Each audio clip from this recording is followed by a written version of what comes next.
أعوذ بالله من الشيطان الرجيم بسم الله الرحمن الرحيم لله ما في السماوات وما في الأرض وإن تبدوا ما في أنفسكم أو تخفوه يحاسبكم به الله فيغفر لمن يشاء ويعذب من يشاء والله على كل شيء قدير.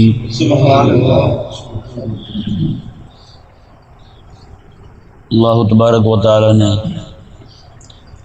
اپنی خالقیت اور اپنی مالکیت کو ذکر فرماتے ہوئے ارشاد فرمایا للہ ما فی السماوات و ما فی الارض، اللہ ہی کے لیے ہے جو کچھ آسمانوں میں ہے اور جو کچھ زمینوں میں ہے.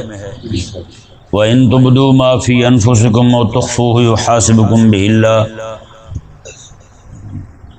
اور جو کچھ بھی تمہارے دلوں میں ہے اسے اگر ظاہر کرو، او تخفوه یا پھر تم اسے چھپاؤ، یحاسبکم بہ اللہ، اللہ تبارک و تعالی اس پر حساب لے گا تمہارا. فیغفر لمن یشاء ویعذب من یشاء، اللہ تعالیٰ جسے چاہے گا اسے بخشے گا، جسے چاہے گا اسے عذاب دے گا.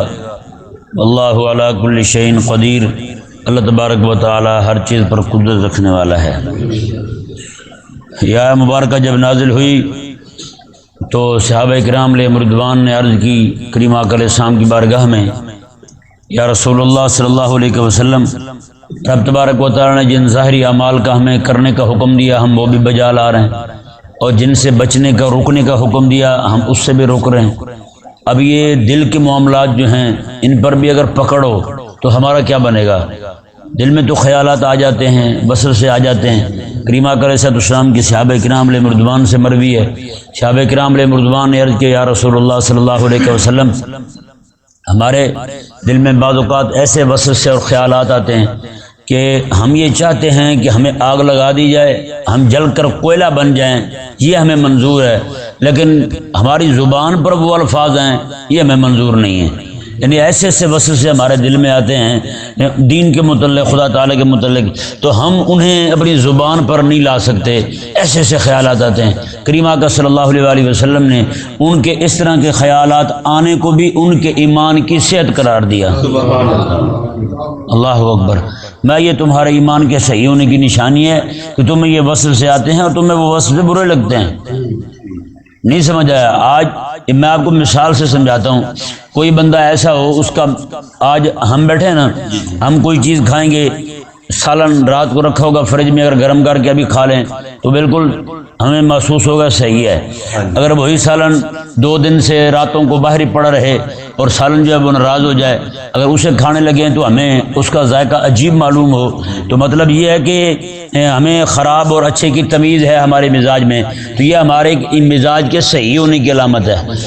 یہ نہیں کہ بندہ جو ہے وہ اتنی اس کی مت ماری ہوئی ہو، وہ ہر چیز بدبو والی ناراض چیز ہر چیز کھا جائے اور کہیں یار بڑی کمال ہے اس بندے میں. نہیں، ایسا بندہ جو ہے نا وہ مزاج کا غامدی ہے. مزاج کا کیا ہے؟ غامدی ہے. ایسا بندہ مزاج کا جلمی ہے کہ وہ ہر گند خرابے کو بھی ہضم کر جاتا ہے. نہ مومن کا مزاج جو ہوتا ہے وہ اللہ تبارک و تعالیٰ کی طرف سے جو صحابہ کرام علیہ رضوان کا مزاج ہے، سبحان اللہ، ایمان کا. فرمایا کریم آقا علیہ السلام کی بارگاہ میں عرض گزار ہو یا رسول اللہ، ہماری آگ لگ کے کوئلہ بن جائے ہمیں یہ برداشت ہے، لیکن وہ لفظ ہماری زبان پر آئیں یہ ہمیں گوارا نہیں ہے. کریم آقا علیہ السلام نے اسی بات کو ان کے ایمان کی صحت قرار دیا. اور یہ بات صحابہ کرام علیہ رضوان نے جب عرض کی نا یا رسول اللہ، اب یہ ہمارے دل میں آنے والی یہ کیفیت جو ہے اس پر بھی حساب ہوگا تو ہمارا کیا بنے گا؟ ہمیں بچے گا کون؟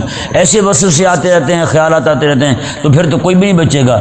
اللہ اکبر. کریم آقا علیہ السلام نے پتہ کیا ارشاد فرمایا؟ یہ بات سنتے ہی آقا علیہ السلام نے فرمایا کہ اب تمہارا حال بھی وہی ہونے لگا جو بنی اسرائیل کا تھا.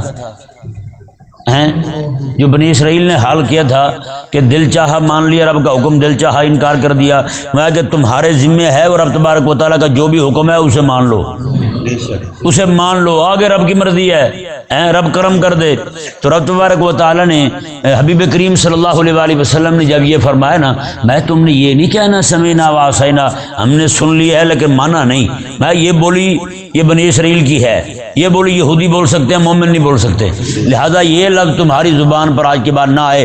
تو کریم آقا علیہ السلام کے صحابہ کرام علیہ رضوان نے اسی وقت سنا اور پتہ کیا کہا، ان کا سمعنا واطعنا، جو بھی ہمارے رب نے کہا ہے وہ ہم نے سن لیا اور مان لیا ہے، بس ہمیں سمجھ آئے نہ آئے، وہ دل میں آنے والے خیالات پر پکڑ فرمائے نہ فرمائے، اتنا صحابہ کرام علیہ رضوان نے جب عرض کیا نا، اللہ اکبر، اللہ تبارک و تعالیٰ نے سورہ بقرہ کی اگر یہ دونوں آیات کریمہ صحابہ کرام علیہ رضوان کی اس بات پر مدح کرتے ہوئے نازل فرمائی۔ واہ واہ واہ صحابہ ہیں، کیا صحابہ کی شان ہے۔ اور آقا علیہ السلام کی بھی رب تبارک و تعالیٰ نے مدح بیان فرمائی۔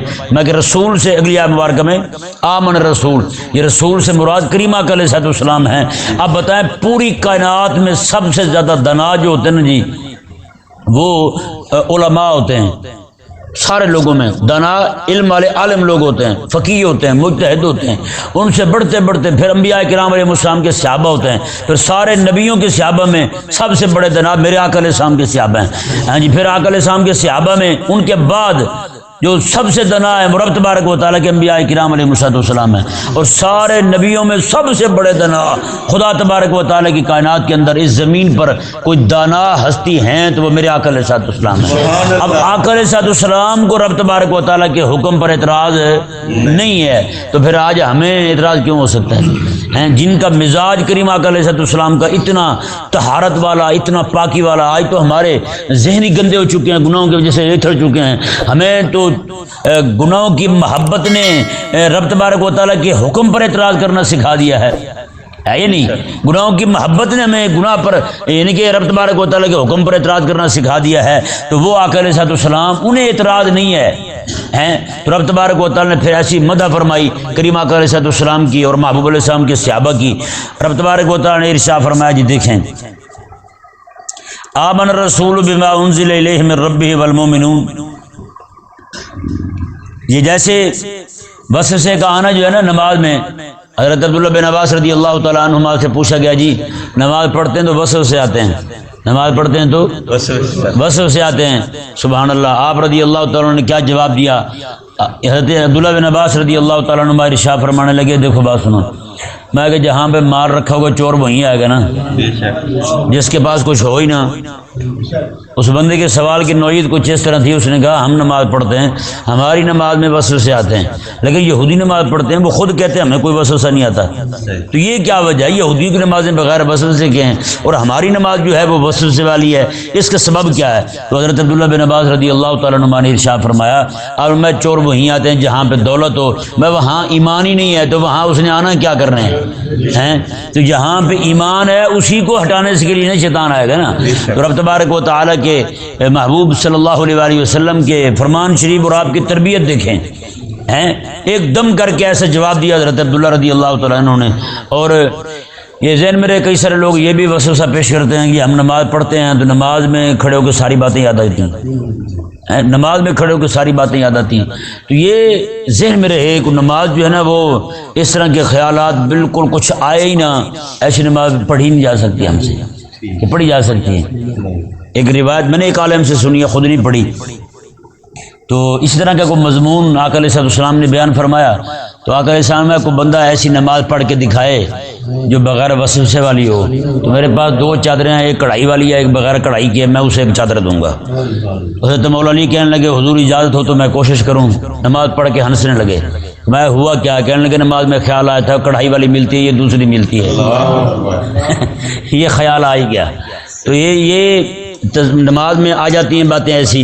اور حضرت صوفیاء جو ہیں وہ تو ایک بڑا عجیب معنی بیان کرتے ہیں کہ کریم آقا علیہ السلام کی حدیث شریف آقا علیہ السلام الصلاۃ نور، نماز نور ہے، نماز کیا ہے؟ نور ہے۔ آپ کو پتہ ہے جہاں پہ روشنی ہو وہاں پہ ہر چیز نیچے پڑی نظر آ جاتی ہے۔ تو فرمایا کہ جب بندہ نماز سے باہر تھا اسے کچھ بھی چیز دکھائی نہیں دے رہی تھی، کچھ سجائی نہیں دے رہا تھا، کچھ یاد نہیں آ رہا تھا، جیسے وہ بندہ نماز میں کھڑا ہوا تو ایسا نور پھیلا، اللہ تبارک و تعالیٰ نے اس پر ایسی نور کی تجلی ڈالی، ساری چیزیں اسے بھولی ہوئی یاد آنے لگی ہیں۔ تو یہ حضرت امام اعظم ابو حنیفہ رضی اللہ تعالیٰ عنہ کے پاس ایک بندہ آ گیا، کہنے لگا جی ایک جگہ میں نے سامان رکھا ہے اپنا تو وہ بھول گیا ہوں،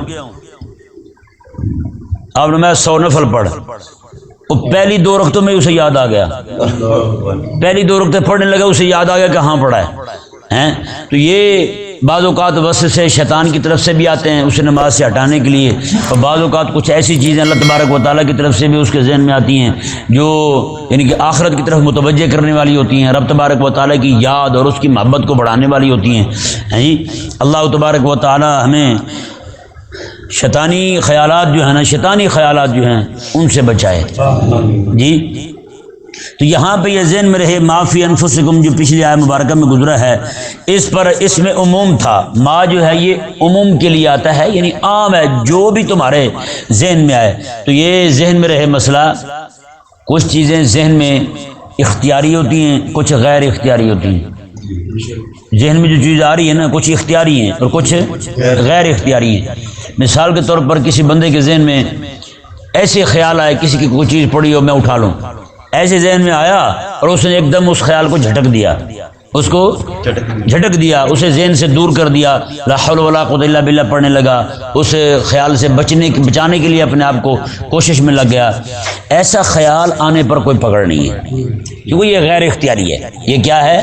غیر اختیاری ہے۔ اسی طرح بہت ساری مثالیں اس میں بیان کی جا سکتی ہیں، غیر اختیاری وسوسے کی، غیر اختیاری خیالات کی، اور ایک ہوتا ہے اختیاری خیالات، اختیاری وسوسے، وہ وسوسے آہستہ آہستہ عزم تک جا پہنچتے ہیں، وہ پھر عزم جو ہے وہ بندے سے عمل کرواتا ہے، اسی عزم سے عمل صادر ہوتا ہے۔ جیسے مثال کے طور پر کوئی بندہ جو ہے نا وہ باقاعدہ پلاننگ کرتا ہے کسی کے ہاں چوری کرنے کی، آج کل تو ایک ایسی چوری ہے جسے کوئی چوری نہیں سمجھتا، بہت سارے لوگ جو ہیں وہ ساتھ بیٹھے بندے کا بیلنس نکال لیتے ہیں، وائی فائی نکال لیتے ہیں، موبائل دیکھنے کے لیے لیا اور رقم اپنی طرف منتقل کر لی، ایسے ایسے کاریگر ہیں۔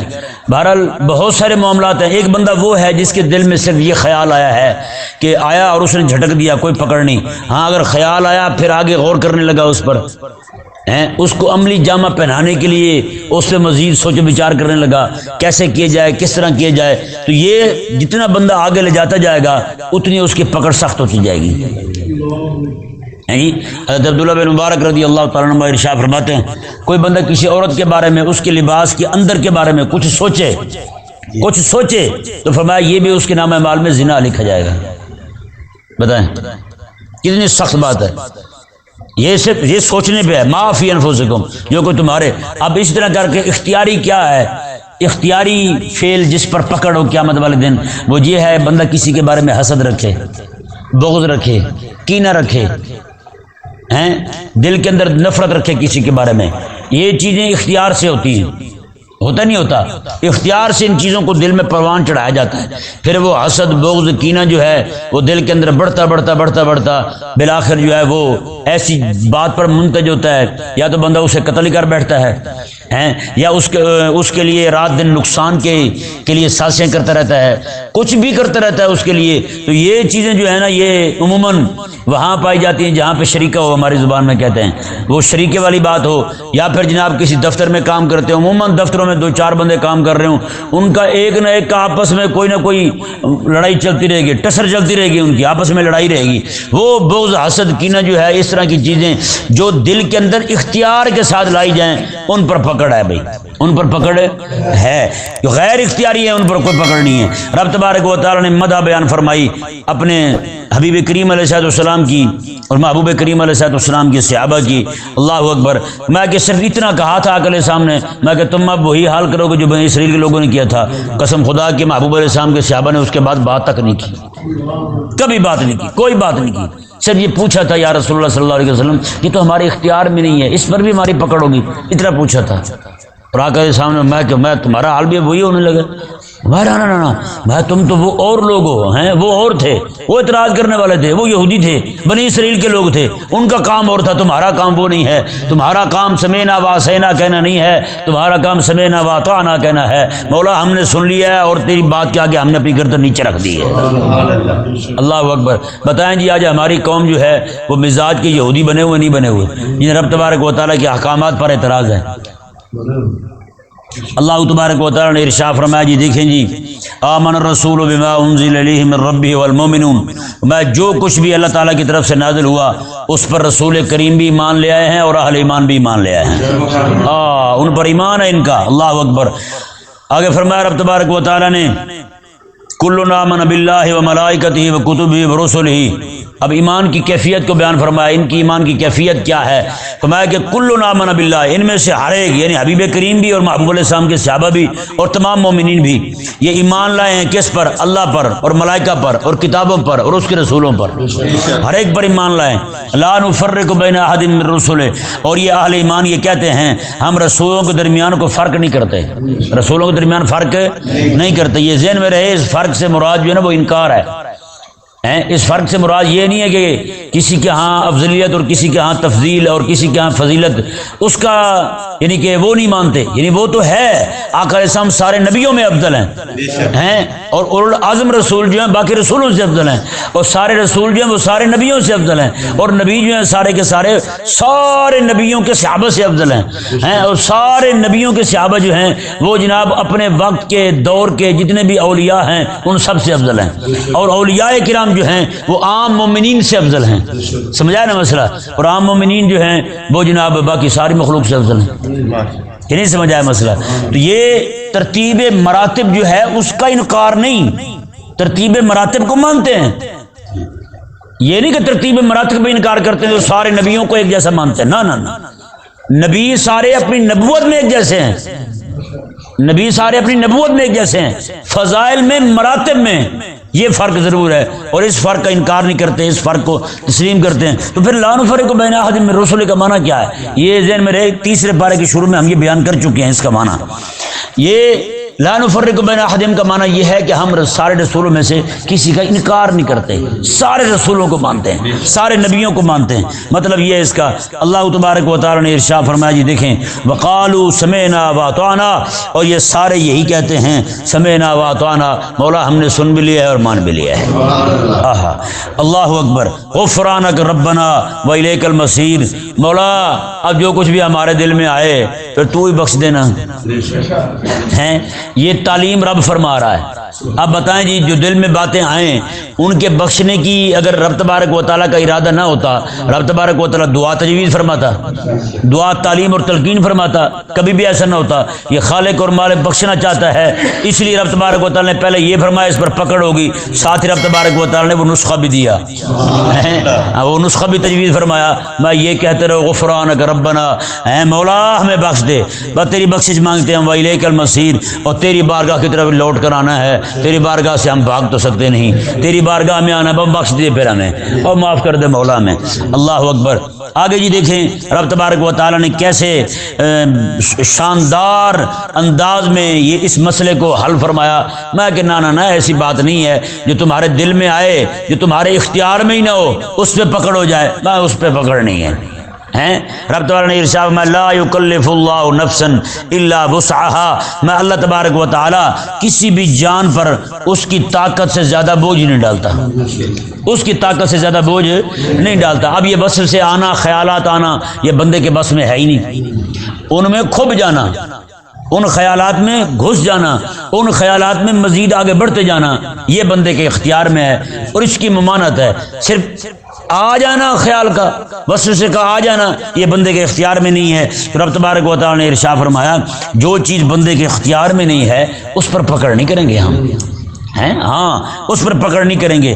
فرمایا کہ لہا ما کسبت، ہاں جہاں کسب پایا جائے گا، جہاں وہ کمائے گا، مطلب زور لگائے گا، کوشش کر کے آگے بڑھے گا. وہ جناب صرف وسوسہ آیا تھا، خیال آیا تھا، وہ آگے بڑھنے لگا، اس خیال میں مزید جناب سر دینے لگا، اس کے بعد اسی خیال کو اور وسوسے کو جناب اندر گھستا یہاں تک نوبت جا پہنچی کہ اس نے اس پر عمل کر دیا ہے. اس کے اندر گھسنا یہ بھی گناہ، اور اس کے لیے پھر پلاننگ کرنا، منصوبہ کرنا، یہ ذہن میں رہے. کئی سارے لوگ یہ کہتے ہیں کہ بندے نے گناہ، کوئی مثال کے طور پر بندہ فلم دیکھنے لگے نا، بجلی چلی جائے تو کہتے ہیں چلو شکر ہے رب کا بجلی چلے گی، گناہ سے بچ گئے ہم. چوری کرنے گئے کہیں پہ تو آگے سے دیکھا تو سیکورٹی گارڈ بیٹھا تھا، وہ جاگ رہا تھا، واپس آ گئے تو یہ کہیں کہ شکر ہے کہ ہم بچ گئے، گناہ نہیں کیا. یہ ذہن میں رہے عزم پر ہی پکڑ ہوتی ہے. گناہ کا پکا ارادہ کر لے اور کسی سبب سے نہ کر سکے، کسی سبب سے نہ کر سکے تو اس پر بھی پکڑ ہے.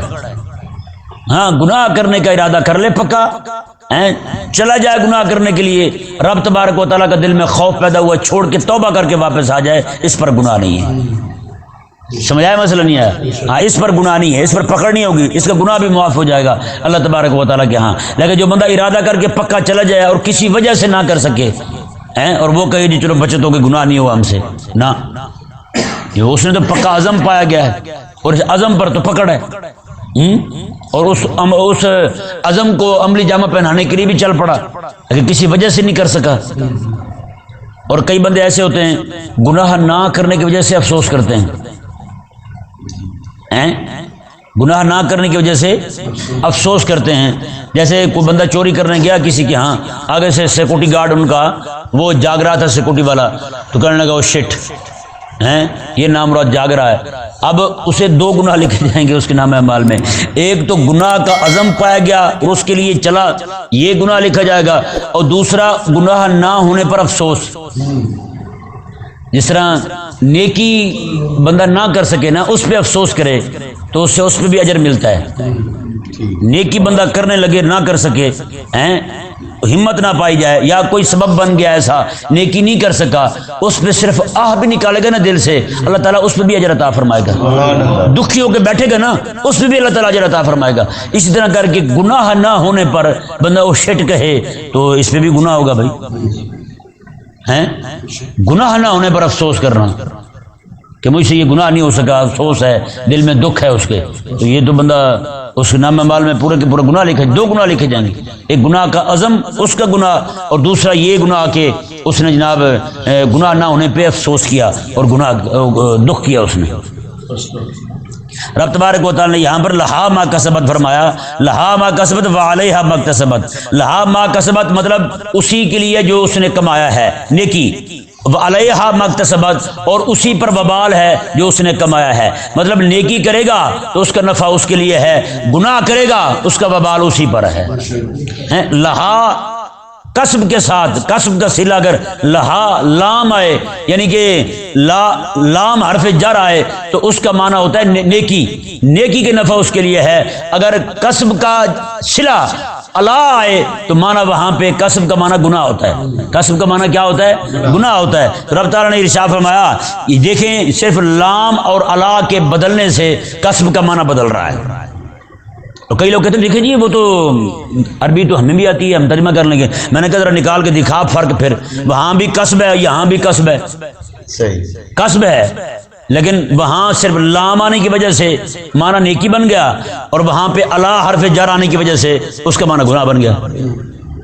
رب تعالیٰ نے ارشاد میں لہا ما کسبت وعلیہا ما اکتسبت، جو اس نے کمایا اسی کے لیے، مطلب اسی کے نفع کے لیے ہے، وعلیہا ما اکتسبت اور جو کچھ اس نے کمایا اس کا وبال اسی پر ہے، مطلب گناہ اسی پر ہے، اس کی سزا وہ پائے گا۔ اللہ اکبر۔ آگے رب تبارک و تعالیٰ نے دعا تلقین فرمائی ہیں، ربنا لا تؤاخذنا ان نسینا واخطانا، مولا اگر کوئی بھولے سے یا غلطی سے ہم سے کوئی ایسا ہو جائے تو ہمیں معاف فرمانا ہے، لا تؤاخذنا ہماری پکڑ نہ کرنا، ربنا ولا تحمل علينا اسرا كما حملته على الذين من قبلنا ربنا ولا تحملنا ما لا طاقة لنا به، اے اللہ ہے ہمارے رب ہم پہ ایسا بوجھ نہ ڈال جیسے تو نے بوجھ ہم سے پہلوں پر ڈالا، اے ہمارے رب اور ہم پر ایسا بوجھ نہ ڈال جس کی ہمیں طاقت ہی نہ ہو۔ یہ دونوں باتیں تو ایک ہی ہیں، لیکن یہ ذہن میں رہے دونوں کے محمل میں فرق ہے، دونوں کا محمل الگ الگ ہے۔ پہلے میں یہ کہا اسرن کا معنی بھی بوجھ ہوتا ہے، اور لا تو ہم ملنا ہم پہ ایسا بوجھ نہ ڈال جس کی ہمیں طاقت نہ ہو۔ پہلے میں کہا کہ ہم پہ ایسا بوجھ نہ ڈال جو ہم سے پہلوں پر ڈالا گیا، یہ ذہن میں رہے پہلے لوگ سرکش تھے، جیسے آپ کے سامنے بنی اسرائیل ہر بار کیا کہ مکر جاتے تھے، حکم آئے رب کا مانیں گے، جہاد کا حکم آئے مانیں گے، وہ اللہ تبارک و تعالیٰ من و سلبہ نازل کر دے ہم پر، اللہ نے نازل کر دیا، گوشت آیا بھنا ہوا اور ککڑی آئی، اس طرح کی چیزیں جو ہیں ان کے لیے آسمان سے آتی، پکا پکایا کھانا آتا، کوئی زور نہیں لگتا تھا صبح بھی شام بھی، لیکن انہوں نے کیا کیا، وہ کچھ دن کھاتے رہے، بعد میں کہنے لگے وہ گنڈے اور پیاز ہونے چاہیے، وہ تھوم ہونا چاہیے اور دال ہونی چاہیے، تاکہ ہم خود کاشت کریں اور کھائیں پئیں۔ کہ نہیں سمجھ آیا مسئلہ؟ تو رب تبارک و تعالیٰ نے ارشاد فرمایا ان کی سرکشی کی وجہ سے ان پر سخت احکامات نازل کیے گئے تھے۔ اللہ جیسے آپ قربانی کو دیکھ لیں، پہلے لوگ قربانی کے لیے جانور سارے جمع کرتے تھے ایک جگہ پہ، ایک حویلی میں۔ رب تبارک و تعالیٰ کے پاک پیغمبر اس وقت کے وہ سارے جانوروں کو ایک ہی جگہ اکٹھا کر کے، باقی سارے لوگ پیچھے ٹھہرے ہوتے، رب تعالیٰ کے نبی جو ہیں وہ ساتھ کھڑے ہو کے دعا کیا کرتے تھے، یا اللہ ان کی قربانی قبول کر لے۔ آسمان سے بجلی آتی، وہ گرتی ان پر، جس کا جانور جل کر راکھ ہو گیا اس کی قربانی قبول ہے، جس کی قربانی جانور راکھ نہیں ہوا بالکل صحیح کھڑا رہا اس کی قربانی قبول نہیں۔ بتائیں یہاں تو یار جو بھی بندہ چھری پھیرتا ہے اللہ تعالیٰ اس کی قبول کر لیتا ہے۔ قبول مطلب کرے نہ کرے دنیا کے اندر، لیکن یہ ہے کہ دنیا میں پردہ رہ جاتا ہے اس کا، رسول اللہ علیہ السلام کا امتی ہونے کی وجہ سے۔ آج کتنے لوگ ہیں جو ٹھگی کے پیسے سے، چوری کے پیسے سے قربانیاں کرتے ہیں، کہاں قربانی ہوتی ہوگی ان کی؟ سود کے پیسوں سے قربانی کر رہے ہوتے ہیں۔ کتنے سارے لوگ ہیں جن کی نیت ہی صرف گوشت کھانا ہوتی ہے، اللہ تبارک و تعالیٰ کی رضا حاصل کرنا ہوتا ہی نہیں ہیں، تو یہ لوگ ان کی قربانی نہیں ہوتی۔ لیکن رب تبارک و تعالیٰ نے حبیب کریم علیہ السلام کی برکت سے یہ پردہ رکھا، کوئی بھی شرمندہ نہیں ہوتا۔ عید والے دن شام کو سارے گوشت کھا رہے ہوتے ہیں، کوئی بھی منہ بنا کے نہیں بیٹھا ہوتا، سارے خوش ہوتے ہیں۔ کوئی بھی وہاں تو یہی ہوتا تھا، ان کے گھر میں صف ماتم بچ جاتی تھی۔ جو بندہ رات کو گناہ کرتا تھا صبح کے وقت اس کی پیشانی پہ لکھا ہوتا تھا اور دروازے کی اوپر والی چوکھٹ پہ لکھا ہوتا تھا، اوپر لکھا ہوتا تھا جس نے رات یہ گناہ کیا ہے۔ اور کپڑے کو جناب پیشاب لگ جاتا، خون لگ جاتا، تو وہ کپڑا جو ہے وہاں پہ کاٹنا ضروری تھا ان پر۔ ایسا نہیں تھا کہ ہم دھوئیں اور پاک ہو جائے، یہ نہیں تھا۔ نماز پڑھنے کے لیے ایک ہی جگہ مقرر تھی، جہاں بھی ہوتے وہی نماز پڑھنے پہنچتے۔ بتائیں آج ہمارے ہاں ہوتا بندے کی اپنی مسجد جو ہے وہ بہاڑی میں ہوتی تو وہ لاہور میں آتا تو کیسے بھاگ کے 5 نمازیں پیچھے پڑھنے جاتا ہیں؟ وہ تو چلو بہاڑی دور پڑتا، یہاں پہ بھی کسی شہر میں ہوتی تو کتنا مشکل ہو جاتا۔ یہ پورے لاہور کے اندر یہ مسجد ہی آپ ندیم ٹاؤن میں رہنے والے ہیں، آپ پر ہی لازم ہوتا ہے کہ نماز آپ نے یہیں پہ پڑھنی ہے، تو بتائیں کیا بنتا؟ یہ اللہ تبارک و تعالی نے آسانیاں صرف حبیب کریم علیہ السلام کی امت کو دی ہیں۔ اور یہ ذہن میں رہے، یہ پہلا جو ہے نا ربنا ولا تحمل علینا، اس پر تشریعی معاملات ہیں، مولا ہم پر ایسا حکم نازل نہ فرما جو ہم سے اٹھایا نہ جا سکے، آسان احکامات عطا فرما۔ رب تبارک و تعالیٰ بتائیں یار آسان احکامات دینا چاہتا ہے تو دعا تعلیم فرمائیے نا اسے، اللہ اکبر، کمال ہو گئی ویسے۔ اور آگے جو ہے نا ربنا ولا تحملنا ما لا طاقت لنا بہ، اور ایسا بوجھ ہم پر نہ ڈال جو ہم سے اٹھایا نہ جا سکے۔ اس کا تعلق تکوینیات سے ہے، تکوینات سے ہے، تکوینی امور سے ہے۔ مطلب یہ ہے مولا جس طرح تو نے ان پہلی قوموں پر عذاب نازل کیے ہیں، اس طرح کا معاملہ ہمارے ساتھ نہ فرمانا، اس طرح کا معاملہ ہمارے ساتھ نہ فرمانا۔ اور آگے فرمایا واعف عنا، مولا معاف فرما دے ہمیں، واغفر لنا، اور ہمیں بخش دے، وارحمنا، اور ہم پر رحم فرما، انت مولانا، مولا دیکھے نا تو ہمارا آقا ہے نا، ہم تیرے غلام ہیں، تو آقا کا کام ہوتا ہے غلاموں پر رحم کرنا، آقا کا کام ہوتا ہے غلاموں کی خطائیں معاف کر دینا، انہیں بخش دینا، یہ آقا کا کام ہوتا ہے۔ انت مولانا، مولا تو ہمارا مولا ہے نا، فانصرنا علی القوم الکافرین، تو کافروں کے خلاف ہماری مدد بھی تو فرمانا ہے۔ پوری سورہ بقرہ بیان کرتے ہوئے آخر میں فانصرنا علی القوم الکافرین، رب تبارک و تعالی نے جو یہ بیان فرمایا یہ جہاد کی طرف اشارہ کیا رب نے۔ یہ دعا جو ہے نا یہ میدان جہاد میں کھڑے ہو کے پڑھنے والی ہے۔ کہاں پہ دعا مانگنے والی ہے؟ میدان جہاد میں کھڑے ہو کر یہ دعا مانگنے والی ہے کہ میدان جہاد میں حبیب کریم علیہ السلام بدر میں پہنچ گئے، پھر آ کر سامنے وہیں کھڑے ہو کے یہ دعا کہ مولا ان کے خلاف ہماری مدد فرما۔ ٹھیک ہے نا جی؟ اللہ تبارک و تعالی ہمیں سمجھنے کی توفیق عطا فرمائے۔